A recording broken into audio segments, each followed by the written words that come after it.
ಯೋಗ್ಯನು, ದಷ್ಟನು, ಆಮೇಲೆ ಸ್ನೇಹಪರನು, ಧ್ಯೇಯ ಇದೆ, ಆದರ್ಶ ಇದೆ, ಏನಾದರೂ ಒಂದು ಒಳ್ಳೆ ಮಾಡಬೇಕು ಸಮಾಜಕ್ಕೆ ಅಂತಕ್ಕಂಥ ಕಾಳಜಿ ಇದೆ. ಅಂಥವರು ಮುಂದಕ್ಕೆ ಬರಬೇಕು. ಸುಮ್ಮನೆ ನಾನು ಓಟ್ ತಗೊಂಡ್ಬಿಟ್ಟು ಒಂದು ಕಡೆ ಕೂತ್ಕೊಳ್ಳೋವಂಥದ್ದು ಅಲ್ಲ. ಇದರಿಂದ ನನಗೆ ಅನಿಸಿದೆ, ನಾನು ಫಸ್ಟ್ ಟೈಮ್ ಬಂದಿದ್ದು, ನಾನು ಯಾವತ್ತೂ ಬಂದಿಲ್ಲ. ನಾನು ಸೆಲೆಕ್ಷನಲ್ಲೂ ಇಲ್ಲ, ಎಲೆಕ್ಷನಲ್ಲೂ ಇಲ್ಲ, ಗೊತ್ತಾಯ್ತಲ್ಲ.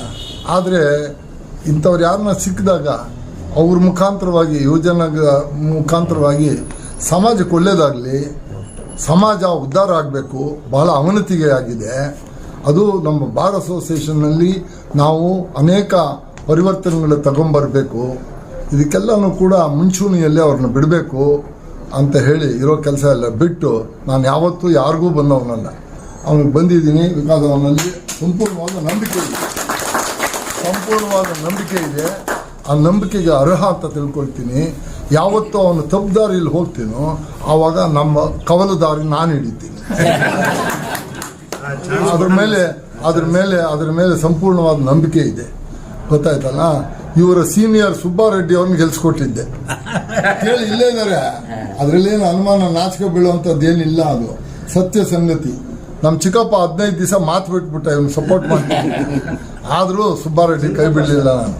ಆದ್ರಿಂದ ಅದೇ ರೀತಿಯಾಗಿ ನಮ್ಮ ಇಸ್ಮಾಯಿಲ್ ಕೈ ಬಿಡಲ್ಲ, ಒಳ್ಳೇದು ಮಾಡ್ತಾನೆ ಅಂತ ಅನ್ಕೊಂಡಿದ್ದೀನಿ.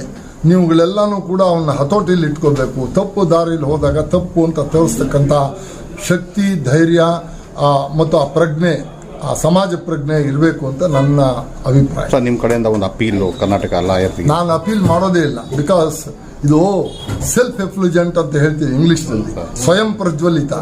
ಆತನಿಗೆ ವೋಟ್ ಕೊಡಿ ಅಂತಕ್ಕಂಥದ್ದು ಅವಮಾನ. He is known well. If somebody votes for him, they vote consciously and with a commitment. ಆದ್ರಿಂದ ನಾನು ಉದ್ದಟತನ, ನಾನು ಅವನಿಗೆ ವೋಟ್ ಕೊಡಿ ಅಂತ ಕೇಳ್ತಕ್ಕಂಥದ್ದನ್ನ ಮಾಡೋದಿಲ್ಲ. ಅವ್ರು ಕೊಟ್ಟೇ ಕೊಡ್ತಾರೆ, ಅವ್ರು ಗೆದ್ದೇ ಗೆಲ್ತಾರೆ ಅಂತಕ್ಕಂತಹ ವಿಶ್ವಾಸ.